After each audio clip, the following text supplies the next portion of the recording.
Es genial coincidir de nuevo. Pastor Willy, Pastor Lemuel, servidora Febe Tobar. Vamos a estar comentando ahora un pasaje que quizá no suene muy conocido, pero creo que puede sorprendernos una vez más al hacer la relectura.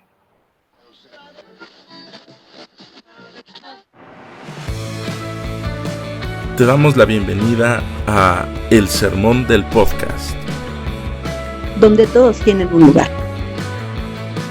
Así que toma un lugar con nosotros. Mientras conversamos sobre lo que Dios está haciendo en el mundo y cómo nos invita a participar en su obra. Comenzamos.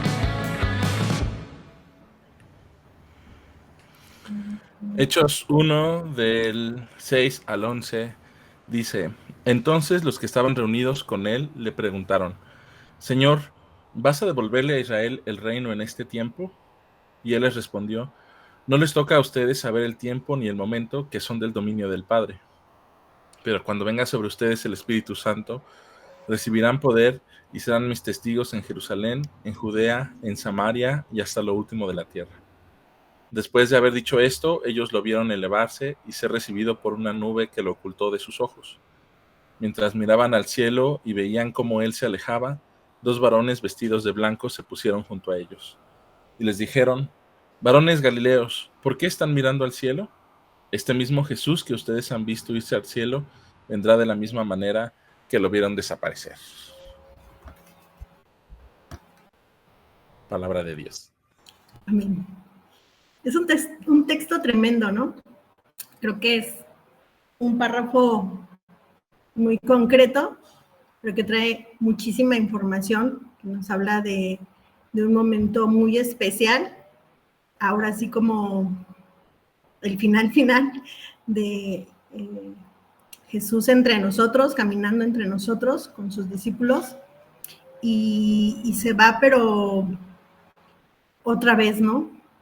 Dejando algo, prometiendo algo, sigue entregándose hasta lo último, y eso es maravilloso. Me gusta eso que perdón, que hasta lo último se sigue entregando, ¿no? Hasta el último momento promete algo y lo entrega. Es algo consistente con el carácter de Dios, ¿no? Y qué linda manera de ver este pasaje también. Y ahora se siente como esa despedida de me voy, pero les dejo algo muy, muy grato, ¿no? O sea, me voy, pero no me voy, porque hay otra parte de mí que se queda con ustedes, ¿no? Y tal vez esa parte también es la cuestión de darnos tranquilidad, o de darle a los discípulos esa tranquilidad que necesitaban. Creo que lo mencionábamos en el podcast pasado, cuando hablábamos de ello, ¿no? De ahora ya no va a estar, pero ahora hay tranquilidad, hay alegría, o sea, sus rostros son diferentes. Ahora sí están como una espera, como que ahora las cosas han quedado más claras.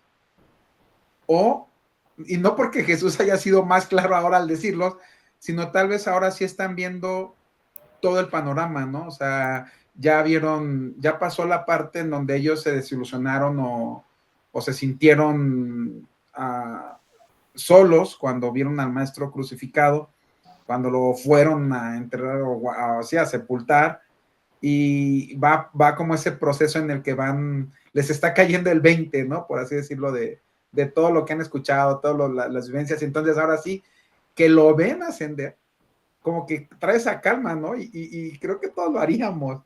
Yo he platicado en la iglesia de este tema desde el aspecto de Superman, ¿no? O sea, que cuando lo vuelves a ver en las nubes, vigilando todo en cierta forma, pues como que te da esa calma de decir, aún hay un héroe que está al pendiente del mundo, de nuestros cuidados. Entonces, yo creo que ver a Jesús en este momento, que ahora va al Padre, que ha estado apareciendo en medio de nosotros y nos ha traído calma en lugar de reproches, que nos ha traído paz en lugar de inquietarnos, que nos ha traído el perdón en lugar de castigarnos porque lo dejamos, porque huimos. Ver a ese Jesús que ha confirmado el amor que nos tiene, ahora ir al Padre. Recordamos todo lo que dijo Juan en el capítulo 14, 15, 16 y 17, ¿no? Él es el camino al Padre, nadie va por él, nadie va al Padre si no es por él, y toda la serie de recomendaciones que hace. Creo que esa paz que sienten los discípulos es esa paz que nosotros deberíamos ir comprendiendo desde esa postura, ¿no? De verlo en esa elevación, ya no lo que decíamos, creo que hace unas semanas atrás, es nosotros no lo vemos en la cruz, no es la imagen de Jesús en la cruz, no es el sepulcro vacío solamente, sino es un Cristo que va al Padre. O sea, no todo tiene como ese de, ok, la cruz para nosotros podría significar el final, ¿no? El sepulcro es el final. Bueno, ahora el sepulcro está vacío, la cruz no lo contuvo, la muerte no lo contuvo, pero fue al Padre en donde vuelve a su gloria, ¿no? Y entonces desde ahí gobierna, desde ahí reina. Entonces yo creo que esa parte debería nosotros darnos esa esperanza, y así como los discípulos en algún momento dijeron, ahora sí, necesitamos permanecer juntos porque hay una promesa. Ahora, la promesa también para nosotros sigue vigente. Él volverá. ¿Con qué anhelo lo buscamos día con día? Despertamos suponiendo que va a tardar un chorro en venir, que vamos a morir y Él no va a venir, así que de repente vivimos nuestras vidas a nuestra manera y no en espera, ¿no? Y los discípulos empezaron una espera real. Ahora sí, estaban en una espera real. Ya les dije, no quiero monopolizar la charla.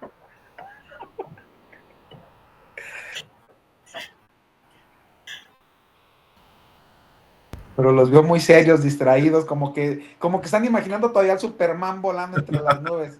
Pues me quedé pensando que mi superhéroe favorito no es Superman, pero no vamos a entrar en ese tema, no hoy. No Yo, estás lista para ahorita esa que decías charla. la convicción de los discípulos, si te das cuenta el pasaje arranca con una pregunta todavía como de, ¿restaurarás el reino de Israel en este tiempo? O sea, como que todavía ese gusanito o esa expectativa que ellos habían generado todavía está por ahí, ¿no? Y solo por no dejar, así como de, bueno, ya es lo último, por no dejar, ¿será que va a suceder esto? Y Jesús los centra, ¿no? O sea, siempre en su manera los centra en dónde está la misión y les dice, eso no es lo importante, ¿no? O sea, ni siquiera yo sé, pero no deberíamos estar como en esa parte. Y les da una tarea a realizar y les dice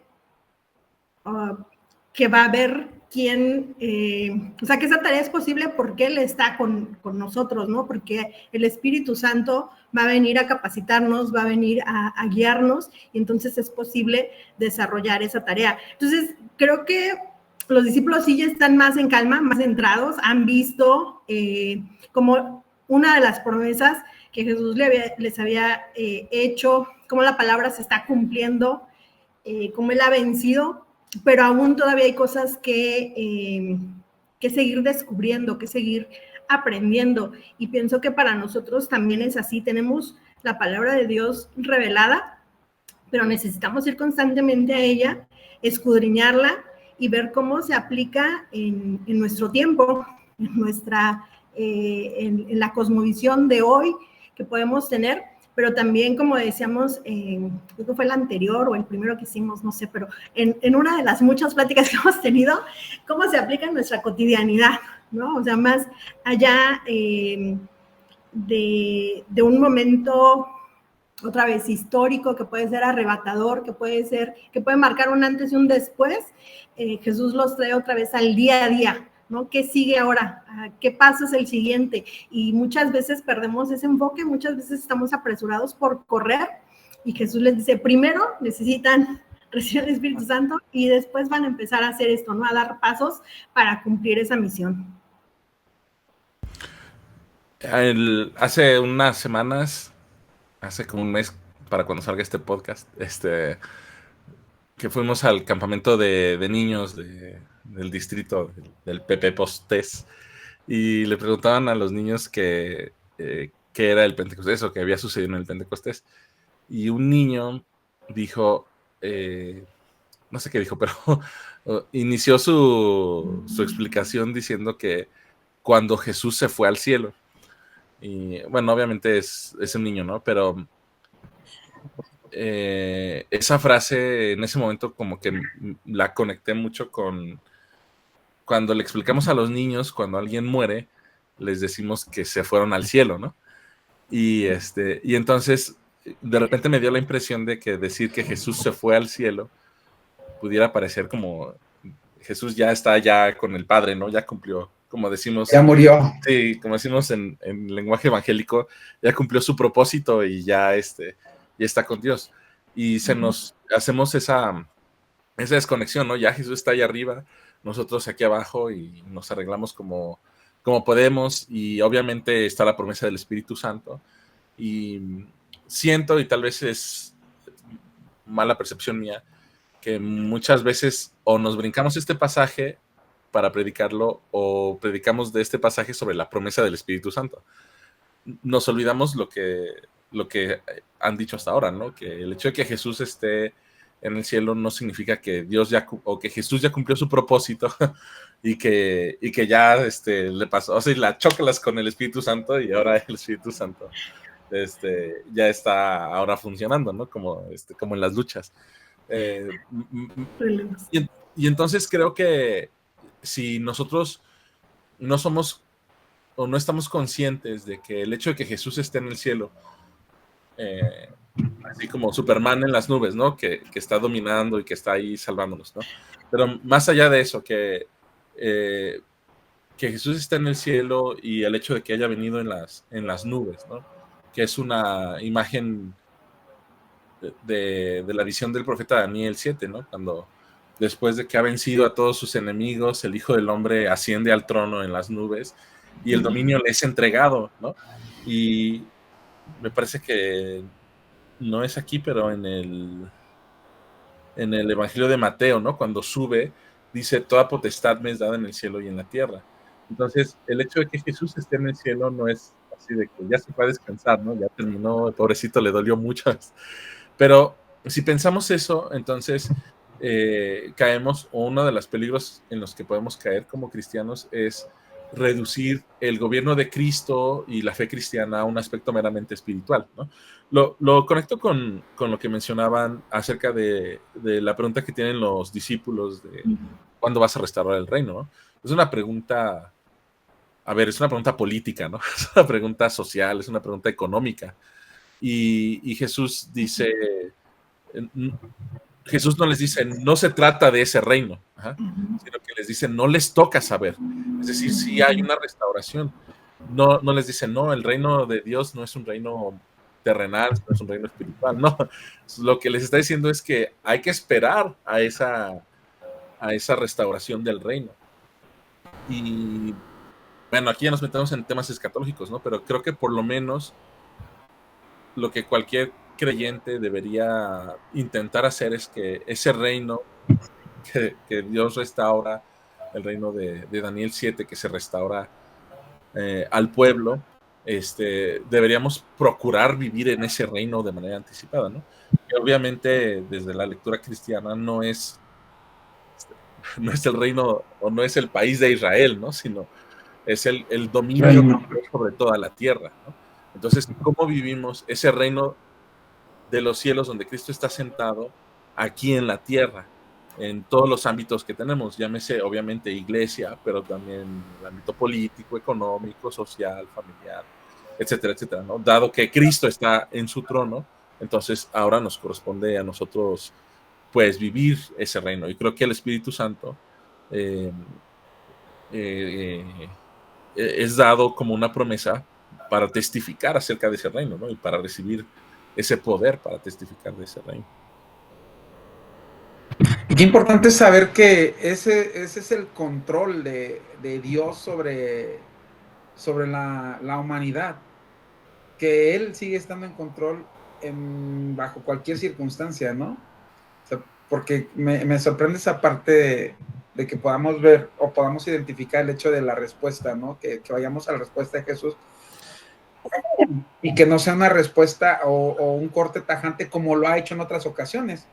Mi reino no es de este mundo, yo no persigo el alimento que este mundo persigue, no es el pan, no es esta comida, y cambia, ¿no? La manera de expresar, ahora sí que de verla, de cambiar el orden de los factores para lo que la sociedad es, ¿no? Pero ahora sí hay una respuesta, decir, no les corresponden los tiempos para ello, ¿no? Eso creo que sigue siendo como, no sé si la pregunta es para nosotros el hecho de saber es cuándo llegarás a poner paz y orden, ¿no? A la sociedad, a una sociedad que se va descomponiendo cada vez más. Y no sé si la pregunta nos sigue haciendo a nosotros, nos retumbe desde el hecho de, sigo haciendo algo, ¿no? O sea, el hecho de que la iglesia esté es porque Él sigue gobernando en el mundo, nos sigue dando la oportunidad de ser agentes de transformación, no solamente que vayamos y prediquemos el evangelio y hagamos discípulos, sino en ese hacer creo que va la parte de transformación en cuanto el reino de Dios se sigue extendiendo, ¿no? Ahí mis antenitas así como que brincaron, porque entonces, ¿qué es hacer discípulos? Yo coincido con lo que Lemuel mencionó, y creo que estaba pensando en el comentario que hiciste el capítulo anterior, cuando decías cómo muchas veces vamos por el camino seguro como iglesia, o cómo tratamos de avanzar por ahí, ¿no? Y es cuando, pienso que es cuando nos enfocamos como en la parte espiritual, o en la parte de la salvación de tu alma, y nos referimos mucho en ese ámbito, y nos da cierto temor, como ir el alcance que puede tener esa transformación. Y creo que cuando Jesús les dice, vayan y hagan discípulos, no es solamente en un área o en determinado aspecto, ¿no? Creemos que la palabra de Dios puede transformarnos de manera integral y que va o debería afectar todos los aspectos de mi vida. O sea, no puede ser como de, ok, sí estoy tomando un discipulado, que lo podríamos enfocar de esa forma, estoy aprendiendo ciertas normas de vida, ciertos pactos de conducta, para vernos muy nazarenos, y que voy a respetar y que voy a seguir, pero de este lado traigo mi fiesta aparte, ¿no? O sea, aquí donde no me ven, donde estoy cómodo, o las cosas que no quiero soltar, de las que no me quiero desprender, por añoranza, incluso por costumbre, porque todo el mundo lo hace, y estoy habituado a ello, la sigo solapando. Y creo que el apóstol Pablo, cuando escribe ahí en Romanos, es muy tajante, así como decir, no pueden seguir viviendo igual, o sea, no puedes decir que estás, y entra en este tema de la ley y la gracia, pero nos dice, o sea, el hecho de que no estés bajo la ley, o sea, y estés en la gracia, no quiere decir que puedes hacer y deshacer, ¿no? O sea, hay un compromiso también, esa gracia que recibes también te lleva a vivir de una manera diferente. No puede ser que continúes viviendo así. Entonces, ahí cuando, o sea, solo puntualizar, ¿verdad? La parte de que somos enviados a ser discípulos, nosotros estamos siendo discipulados, pero creo que es en esa dimensión, ¿no? De manera integral, y eso va a afectar todos los aspectos que ya mencionaba Lemuel, ¿no? La parte social, económica, de salud, la cuestión mental, emocional, o sea, todo eso no queda por fuera, no es como, estás cumpliendo aquí, lo demás, bueno, ya en algún momento se acomodará o se arreglará, o sea, sino necesitamos ser intencionales y también trabajar en esos aspectos, y creo que a veces como iglesia hemos fallado en diferentes momentos, en diferentes tiempos, hemos hecho un énfasis en determinadas áreas, dejando un poquito de lado otras, y de pronto esa tendencia se puede seguir manifestando. Y yo añadiría que con el discipulado, el testimonio, ¿no? O el testificar, que al final es el lenguaje que usa Lucas, ¿no? Mateo usa hacer discípulos, Lucas habla de testificar.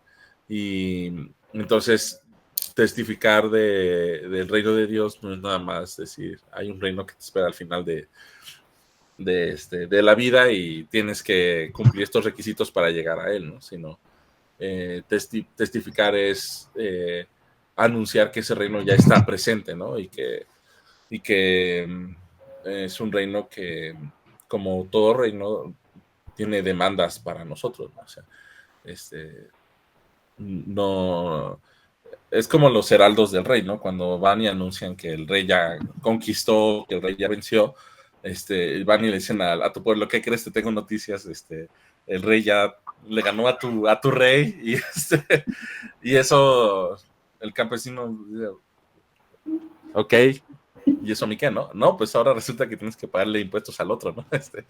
Y sí hay una afectación en la vida, ¿no? Entonces, el ser testigos de Cristo no es nada más decir, Cristo murió y resucitó y si te portas bien, a ti te espera lo mismo al final, sino es anunciar que realmente Cristo ya está reinando y que por lo tanto tenemos que alinearnos con ese reino, ¿no? Con el reino de Dios. Y ahí está el cuidado de lo que compartimos, ¿no? Decía Fede hace un rato acerca del discipulado, es a veces cuando discipulamos, ¿cuál es ay, se me fue la idea, pero cuál es como la intención de discipular? Porque a veces discipulamos desde nuestra comprensión y nuestra comprensión no siempre está alineada, ¿no? A la dirección de Dios. No sé, ya me trabé, pero el punto es que lo que se dice, ¿no? A veces en lugar de formar, deformamos.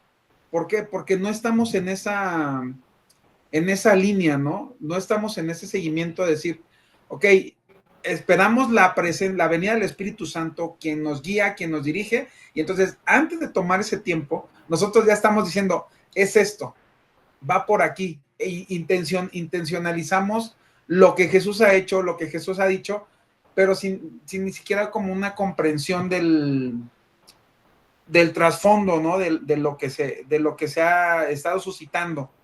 Y lo que decían, o sea, ¿hacia qué discipulamos? Por ejemplo, rápido, discipulamos para que la gente vaya a la iglesia, para que la gente entienda los principios básicos de ser nazarenos, discipulamos para que la gente entienda sus responsabilidades, compromisos, obligaciones y lo que la iglesia enseña, pero eso no lo es todo. Volvemos al punto, llegamos a una caja, ok, eso es ser cristiano, y de aquí, eso es para lo que yo te he discipulado.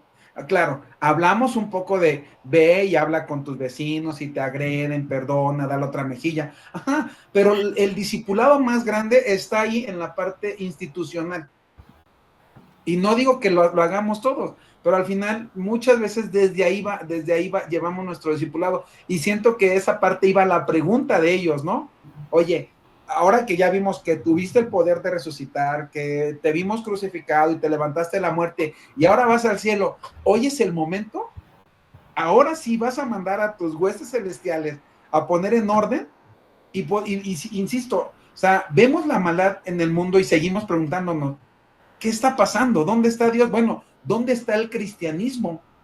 ¿Dónde estamos nosotros los que tendríamos que ser la luz en medio de la oscuridad? Los que tendríamos que guiar en esta dirección del camino al Padre, y no porque nosotros seamos el camino, sino conocemos a Jesús y ahora conocemos el camino, ¿no? Entonces, yo apelaría a esa parte de decir, nosotros como cristianos hoy tal vez seguimos haciéndonos la misma pregunta. ¿Cuándo quedará el orden? ¿Cuándo veremos realmente el reino de Dios en la humanidad, en este mundo, en este momento? ¿Cuándo lo veremos? ¿Cuándo veremos paz? ¿Cuándo veremos armonía? ¿Cuándo no veremos a un gobierno que persigue a los inmigrantes? ¿Cuándo no veremos a un gobierno que va e invade otros países? ¿Cuándo no veremos la hambruna? ¿Cuándo? ¿Sí me explico? O sea, ¿cuándo? Entonces, ¿cuándo instaurarás tu reino, que es un reino de paz, de justicia, de amor? Ese reino ya está. La cuestión es que, ¿qué es lo que estamos viendo nosotros? O bien, ok, está todo lo demás, pero así como las mujeres cuando iban al sepulcro decían, hay una piedra, ¿quién nos va a ayudar a moverla? Bueno, hay unos problemas, ¿quién nos va a ayudar a moverlos? ¿Quién tiene el control? La respuesta está ahí, no nos toca, pero el reino ya está. ¿Cómo llevamos ese reino? o cómo compartimos ese reino con las personas, esa esperanza, ese poder, ese espíritu, que si bien es cierto, no se comparte con tocarlo, no es como que tú tocas y le transmites a alguien el Espíritu Santo. Para mí ha quedado muy claro esa parte de ni siquiera tenemos la opción de nosotros buscarlo desde ahí, porque si no ha estado el Espíritu Santo trabajando en nuestras vidas, nosotros no podemos llegar y sin alguna cosa es decir, quiero recibir al Espíritu Santo. No, o sea, no sé, porque ahí entran. Decías, Willy, ¿no? ¿Cuándo vas a mandar a tus ángeles para que instalen el reino? El problema es que a los que mandan son a los pescadores, ¿no? A la gente del pueblo. O sea, no manda un ejército celestial, no manda ni siquiera un ejército terrenal, ¿no? O sea, manda pues sí, desde lo insignificante, de lo desde más preciado del mundo, ¿no? O sea, y pues ahí deberíamos querer encontrarnos nosotros ahí, ¿no? En ese vil y menospreciado del mundo y no querer estar preguntando como Juan y su hermano, ¿no? Juan y Jacobo, nos va a tocar a la derecha y a la izquierda, ¿no? Sino decir, ok, somos los pescadores, somos los carpinteros, somos los cobradores de impuestos, somos quienes somos y a nosotros nos mandó, ¿no? Para anunciar que este reino ya está aquí. Pero ahora no te manda solo, ¿no? O sea, no te mandas, sino no te manda solo. O sea, ahí esa es la parte que tendríamos que empezar a reconocer es, si somos insignificantes desde nuestra propia posición o nuestra forma de vivir o a lo que el mundo le parece, ¿no? Pero cuando vas en el poder del Espíritu, y eso es sumamente importante que lo empecemos a reconocer como iglesia, porque siento que la iglesia seguimos a veces viendo desde el, yo cuando llegue a hacer esto, cuando tenga todo este campo, cuando tenga una iglesia, cuando yo logre abrirlas, ya es cuando, y entonces no va desde ahí, o sea, porque volvemos al punto, queremos trabajar desde nuestra posición y entonces la pregunta es, ahora sí puedo instalar ahora el reino, porque ya tengo la espada, porque ya tengo el afilador, porque ya tengo el grupo completo y entonces ya podemos ir a hacerle frente. No, estás haciéndole frente, como bien dices, desde que eres el pescador, desde ahí donde a lo que te estás dedicando, lo que estás haciendo, desde ahí estás haciendo frente, desde ahí estás sumando para el reino. Entonces, por eso creo que esa parte bueno, no sé si necesitamos todos o solo soy el único que lo dice porque no lo está entendiendo y que dice, ok, yo necesito comprender que el reino de Dios ya está instaurado, que el reino de Dios se está manifestando, que Dios está en control de todo y que yo solamente necesito sumarme a ese actuar del reino de Dios, pero no solo sumarme como cuando estás saltando la cuerda, ¿no? Que la están dando y estás como en qué momento me meto y te metes y empiezas a brincar, ¿no? Antes de que la cuerda te pegue. No creo que sea como ese, pero sí es ese entrar en esa, decía Mauricio, en esa pericoresis, en esa danza donde tú vas y te colocas y obviamente eres parte del mover, ¿no? Pero no solo llegas por arte de magia. Yo creo que llegas con esa intención, con esa búsqueda del trabajo del Espíritu Santo que está haciendo contigo. Interrúmpame si necesito callarme. En la primera, cuando estábamos hablando de la resurrección, tú mencionabas, cuando hablábamos de este acompañamiento que hace Jesús a los discípulos, mencionabas la parte de pronto, o sea, Jesús se toma el tiempo para acompañarnos y para corregirnos, ¿no? Y fue como una expresión muy tajante de decir, incluso en las herejías que pudiéramos estar diciendo, Jesús las corrige, ¿no? Y yo pensaba ahorita que, retomando un poquito... Ahora que decías herejías. Muchas herejías. No, por eso. Retomando la parte que dijiste, ¿en qué momento empezamos a discipular? Y creo que a veces nos detenemos a discipular a otro por miedo a no estar correcto, ¿no? A no ser el experto en la palabra y decir, ¿cómo le voy a enseñar a otro, no? Si yo todavía no las tengo todas conmigo. El tema es que nunca estamos completamente seguros de eso. Siempre vamos a estar aprendiendo más, ¿no? Y es maravilloso cómo encontramos a la palabra. Yo les decía, no sé dónde he vivido las Semanas Santas anteriores a este año o por qué esta fue tan relevante, ¿no? O sea, y créanme, me bauticé en una Semana Santa, ¿no? O sea, sí fue significativo. Entonces, lo que voy es que... Pero, oye, pero ¿quién te bautizó? Porque habría que ver también desde ahí si el bautismo con el que fuiste bautizada tiene relevancia. Necesitaríamos saber también esa historia, porque por algo también hoy surge eso de que esta Semana Santa en particular, que estuviste en camino de vida, algo cambió en tu corazón. Tal vez lo que había estado pasando antes no era relevante, ¿eh? Bueno, déjame decirte. El punto es que necesitamos, yo me voy a la palabra que utilizaba, que Lemuel nos compartía, ser testigos, ¿no? Dar tu testimonio. O sea, es empezar a discipular a otros desde la experiencia que lo que Dios ha hecho contigo. Y eso nadie te va a enseñar cómo Dios está obrando en tu vida. O sea, eso es algo que tú estás viviendo y eso tendría que ser suficiente para empezar a compartir. Y en la gracia de Dios, Él nos va guiando y ver corrigiendo aquellas cosas que pudiéramos estar diciendo de manera equivocada, ¿no? Donde no hay una intención de dirigir a alguien a un camino diferente o por una enseñanza distorsionada. Pero pienso que no hacemos el énfasis suficiente en ese sentido de decir con tu experiencia en el momento en que tú tienes ese encuentro personal con Cristo y estás en la búsqueda de estrechar esa relación, experimentas esa necesidad de su presencia, tienes los elementos suficientes para ir y compartirlo con alguien más. Y lo vemos en muchos otros aspectos, ¿no? O sea, cuando algo nos funciona, nos la pasamos recomendándole al otro, utiliza esto, toma esto, come esto. Es algo muy natural que hacemos y no tendría por qué ser diferente cuando hablamos de la eternidad, pero esperamos como que nos pesa mucho la palabra discipular a alguien más, acompañar a alguien más y decimos, no, yo no estoy listo. Entonces me la paso tomando N cursos de capacitaciones, de entrenamientos. Yo les compartía un poquito la frustración en ese sentido, ¿no? Que, sí, ya este método de evangelismo, check, ¿no? ¿Cuál sigue? Enséñame otro y enséñame otro. Y no aplico nunca uno, porque estoy en esa dimensión de decir, tengo que estar seguro. Y hemos venido comentando esta parte. No voy a tener todas conmigo, pero necesito empezar a dar pasos firmes en extender este reino. Y cuando Jesús los manda, les dice, van a esperar, va a venir ese poder sobre ustedes y hay que ir a Jerusalén, ¿no? O sea, no tienes que ir al otro lado del mundo para empezar a hacer misión, ahí donde estás, ¿no? Con los que tienes cerca. Y a veces es en los que menos pensamos.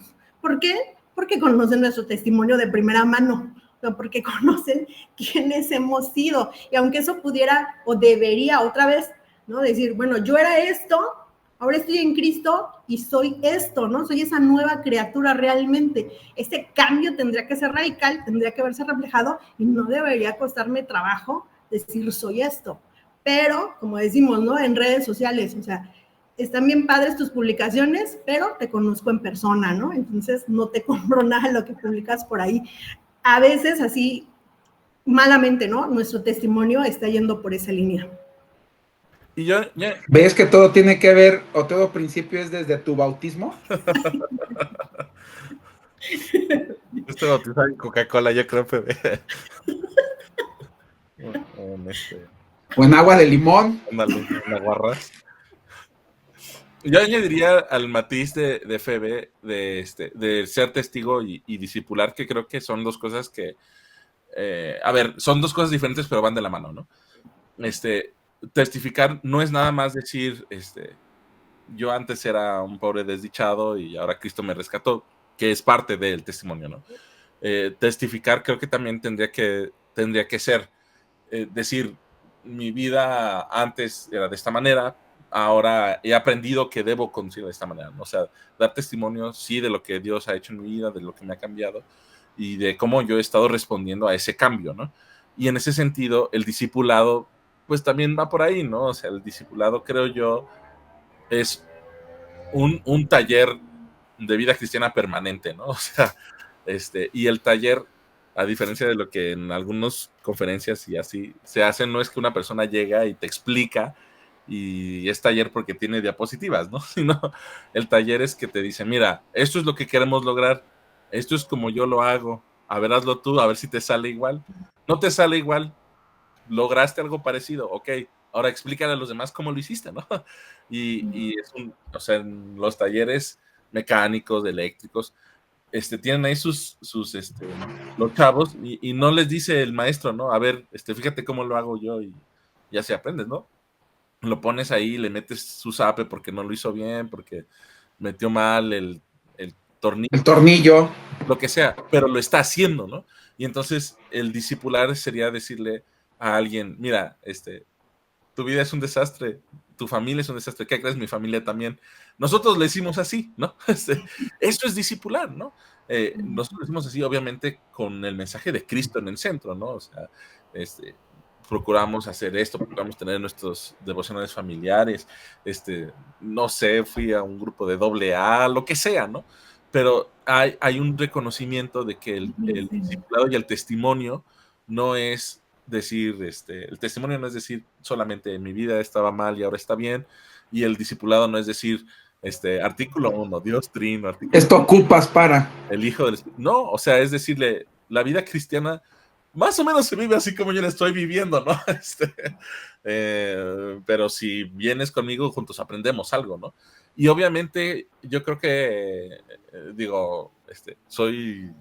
estoy cambiando mi carrera de teólogo e influencer, pero no niego mi aspecto teológico. O sea, sí hay un aspecto de la doctrina, ajá, pero aún en la Biblia la doctrina viene después de la práctica. O sea, las cartas de Pablo, las narrativas de los evangelios, todos ellos vienen después o responden a una necesidad práctica, ¿no?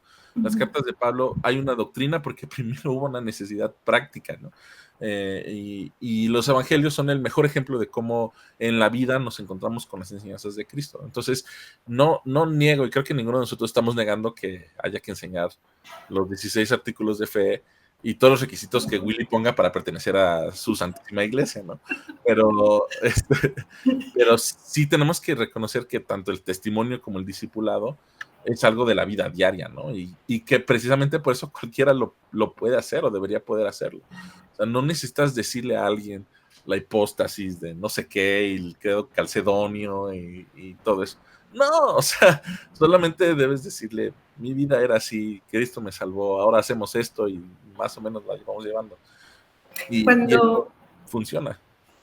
Cuando Pablo le escribe ahí a los romanos y arranca diciendo, no me avergüenzo del evangelio porque es poder de Dios para salvación, yo pensaba, y creo que en algún momento lo platicábamos, yo les compartía ese evento en mi familia, cuando mi papá recibe a Cristo y empieza a venir un tema en su salud muy crítico, y que hay un temor por parte de nosotros de decir, justo recibe a Cristo y todo empieza a colapsar, ¿no? Todo lo terrenal, por así decirlo, se empieza a complicar. ¿Cómo va a reaccionar? Y unas semanas después él nos dice, ¿no? Si Cristo no estuviera conmigo, yo no podría hacer frente a todo esto.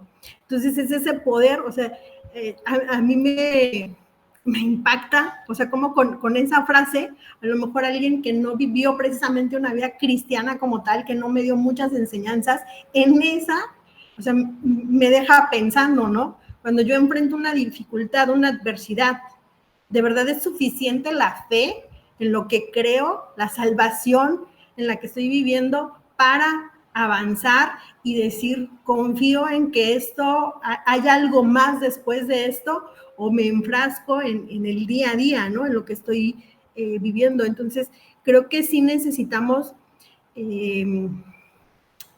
retomar esa parte, esa esencia, y como bien dice Lemuel, no negar lo demás va a venir después, se va a sumar y va a arropar, digamos, esa experiencia que estamos teniendo, y le va a dar esa estructura y va a ir, o sea, ese interés no es como me quedo con, bueno, hay quien sí, ¿verdad? Dice, me quedo con esto y ya no quiero crecer, pero no es ahí, ¿no? O sea, siempre va a ser esa, se supone que en cuanto más compartimos, y Jesús lo dice así, ¿no? En su ministerio constantemente les está diciendo, mientras más compartes de esa gracia, vas a estar recibiendo más y vas a seguir creciendo y vas a seguir aprendiendo. Entonces, no se termina en una serie o en un cierto número de lecciones.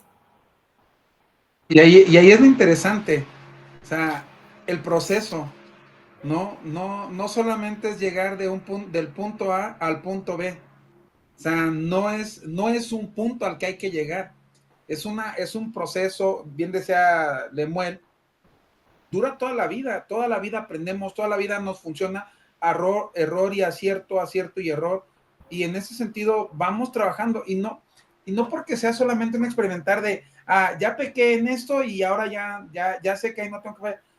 Al final las faltas que tenemos, las faltas son parte natural de ese caminar, pero la cuestión es que vas avanzando en esa perfección. Creo que estábamos hablando, de hecho hasta hicimos el ejercicio ahí en el comedor, que decíamos, vas caminando en esta línea, a veces entre el pecado y la gracia, y te vas, pero hay un mar de situaciones alrededor entonces ya no vas caminando aquí en esta línea, en esta división, sino te vas adentrando a la gracia, y probablemente en la gracia reaccionas equivocadamente en algunas situaciones, pero no es como que te regresas al escalón cero, ¿no? O sea, estás en ese avanzar, estás en ese proceso, y no es como, ok, ya pecaste, ¿qué crees? Tienes que buscar la manera de volver a estar inscrito en el libro de la vida. No va por ahí. Entonces ese proceso creo que es fundamental para ir reconociendo desde ahí lo que han dicho ambos, ¿no? O sea, yo antes era, pero ahora me ha funcionado ser así, o esto son los cambios que yo voy viendo, es la manera en la que yo voy viviendo en el espíritu, cómo el espíritu me va fortaleciendo. La salud de tu papá, cuando aceptó a Cristo, no cambió, no dio saltos y dijo, ya soy curado, no. Ahora, ¿qué tuvo esa fuerza para decir, estoy en manos de... Yo no hubiese podido controlar, y creo que ahí va esta parte, ¿no? De que cuando nos vamos adentrando en la gracia, cuando nos vamos adentrando en el caminar con fe, en el caminar en el Señor, en el reconocer su presencia en nosotros, ese adentrarnos nos va haciendo reconocer y ver todas esas fuentes, ver todos esos pozos de agua, ver ese camino, ver la luz, ver y comprender la revelación de Dios a través de las Escrituras, y sentir que nuestro corazón arde cada que escuchamos su palabra. O sea, ya no estamos en la expectativa de voy a escuchar al mejor predicador, no, es la palabra de Dios, incluso cuando la internalizamos nosotros que estamos preparando un sermón, ¿no? Desde ahí nuestro corazón va cambiando, nuestra manera de ver, decimos, si esto lo voy a hablar a la iglesia es porque Dios me lo está hablando a mí. O sea, ¿cómo me está golpeando, cómo me está animando y reavivando el fuego en mí la palabra de Dios? Eso, a mí esa parte me hace pensar precisamente en esto, ¿no? Decir, oye, vamos avanzando. Fíjense, algo bien curioso, supongo que a ustedes les pasó en su momento, pero no sé si me han preguntado esto por el tiempo que llevo siendo laico, pero muchas personas, o la mayoría, cada que me ven, ¿cómo te sientes de pastor? ¿No? O sea, como que tuviese que tener un cambio, y a veces yo lucho en mi cabeza a decir, ¿qué tengo que responder? Entonces yo respondo con mi realidad, yo me visualizo mucho, no logro hacer ese cambio de ser un buen laico a ser un buen pastor, porque siendo laico buscaba de Dios, y obviamente las responsabilidades cambian en algún sentido, sí cambian, pero mi búsqueda de Dios no es como, antes lo buscaba como laico y Dios me atendía como laico, pero ahora que soy pastor, entonces ya tengo como una línea estoy en la fila de los pastores y los laicos están por la izquierda y nosotros por la derecha. Es que tal vez los que me preguntan, yo siento esa parte de decir, a ver qué ha cambiado en ti. O sea, sigo en ese proceso, no porque soy pastor, ahora soy enteramente santificado y ahora ya, bueno, no porque lo sea, ya lo era, no hagas ese efecto, Febe, o sea, quiero aclarar, pero no es como que, miren, ya entró, ¿y qué crees? Como en el ejército, ¿no? Cada que vas a una misión o cada que eres elevado de rango, pues te ponen una estrellita, y no creo que esa parte sea así, ¿no? ¿Por qué? Porque desde ahí tendremos que entender que estamos siendo dirigidos por el Espíritu Santo desde que vamos en este camino, ¿no? En este seguir al Maestro, en este seguir al resucitado, desde que logramos ver a ese Jesús que asciende al cielo, y no solo asciende para abandonarnos, ¿no? Hay una razón por la que asciende, y esa es la razón que nos mantiene hoy en pie, y es la razón que nos da poder a través de su Espíritu, pero que también Él sigue clamando al Padre por nosotros. O sea, no es como de, mira, ya los dejé, ya están, yo ya hablé con ellos, ya están del otro lado. No, o sea, nunca es así. Muy bien. ¿Qué les parece si vamos haciendo algunas conclusiones breves? Gracias. Ya les dije que me interrumpan. Y cuando me interrumpan, les decir, oiga, no me interrumpió. Somos respetuosos.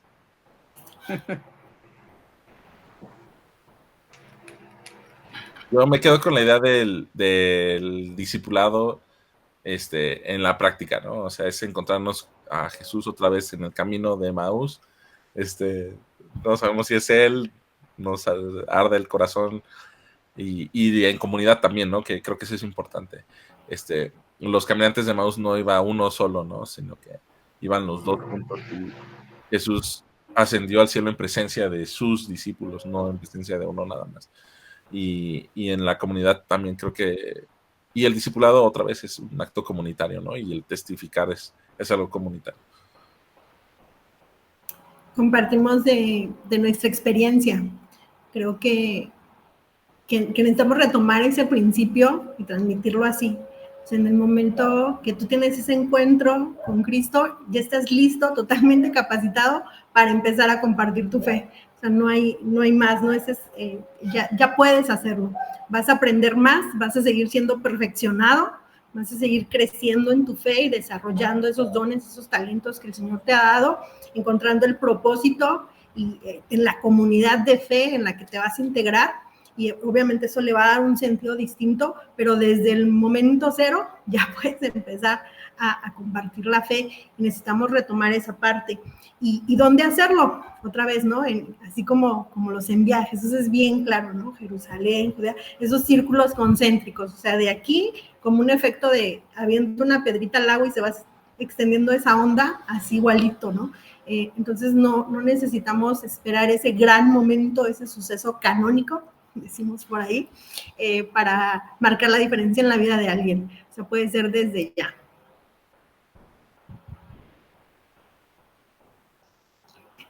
¿Qué les digo? ¿Con qué me quedo? Ándale, Willy. ¿Con qué cierro? No, ya no voy a cerrar con nada. No, aparte breve, o sea, no, creo que yo me quedo con el tema de reconocer el poder en lo insignificante, pero es que no sé si la palabra sea en lo insignificante del Espíritu Santo hacia nosotros, y no porque sea lo insignificante del Espíritu Santo, sino desde aquellos pequeños detalles, aquellos pequeños cambios, aquellas pequeñas cosas que a veces no nos gusta observar, ¿no? Nos encanta el circo, nos encanta, ahora sí, el circo, maroma y teatro, desde donde podemos levantarnos de nuestros asientos y aplaudir algo fenomenal. Pero ¿cuándo celebramos la salvación de un alma? O sea, hace unas semanas, ven, ya me voy a extender. Hace unas semanas en la iglesia llegó una amiga de Caro que ha estado pasando por problemas. La recibimos, oramos por ella, toda la iglesia pasó y oró, y fue un momento muy lindo, ¿no? O sea, porque no solamente oramos por su salud, oramos por su salvación, y ella aceptó a los pies de Jesucristo, ¿no? Antes, en aquellos tiempos, son 120 personas estuvieron predicando, 3,000 se convirtieron. Hoy puede haber 3,000 y no se convierten ni 120. ¿Por qué? Pues porque a veces en nuestra predicación, en nuestra manera de vivir, no estamos considerando el poder del Espíritu Santo, en donde nos lleva a esa relación tan cercana, es decir, mi Judea, ok, ustedes fueron testigos de lo que pasó en la casa, ¿no? Ayer estaba podando un árbol, se acercó un vecino, empezó a hablar, nunca me había hablado con él en los 4 o 5 años que llevo aquí. Se acercó, me empezó a platicar su vida, y fue una oportunidad de testificar, así de simple, ¿no? O sea, no tuve que hacer nada más que estar allá afuera podando el árbol y llegó el vecino. ¿Pero qué dio pie? Lo que Caro hizo unas semanas antes de llegar y mediar la situación, la pelea, preocuparse por los niños, preocuparse por ellos, escucharlos. Y entonces ahora vemos que desde esa simpleza podemos ver cómo el Espíritu Santo obra a nuestro alrededor y nosotros somos formados a través de ese trabajar del Espíritu Santo. Ya, con eso me quedo. Y por la introducción al siguiente tema, porque justo vamos a hablar un poquito de eso, del poder del Espíritu Santo en la comunidad de fe. Por hoy creo que, bueno, en este capítulo es todo.